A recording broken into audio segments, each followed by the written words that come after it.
Welcome to the Realm of Pages. Here is a review or first impressions. I'm almost done with this one of Shiva by Shubha Vilas. I hope I pronounced that correctly. Now, this book is a pretty good short story collection, and I would say a kind of introduction to the Hindu deity Shiva. And I do believe that this is probably the best place to start because that's what I was looking for. I was very curious, and we get to know a lot about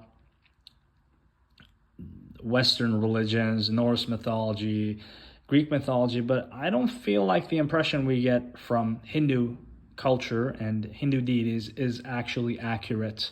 So that's why I embarked on a little journey to read this, and I find it delightful. It's very well written. The stories are fantastic. I really enjoy them, and I love how I would say Hindu stories are.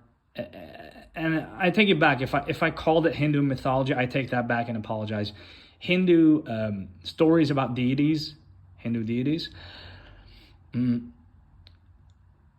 It's a little bit closer to fantasy, the fantasy genre, in a way where I kind of understand why they don't have a lot of fantasy literature in India, from what I understand, because their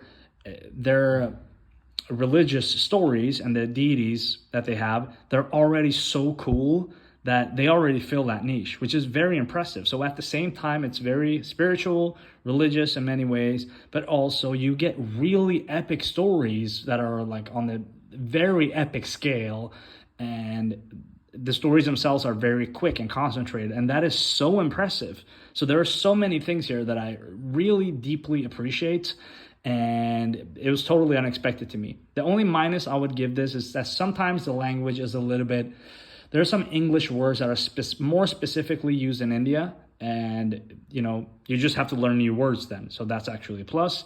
And one more minus I would give it is that some words and terms are like religious and specific, and it's either you have to Google them, or if you have another book, which I do, this one, which I highly recommend, is a more in-depth, more complicated book.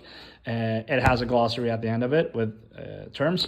If you don't have that, you have to Google these specific words because it kind of assumes that you're already familiar with Hindu culture, which I am not. But setting that aside, this book has been a really great experience. I'm like 85% done with it.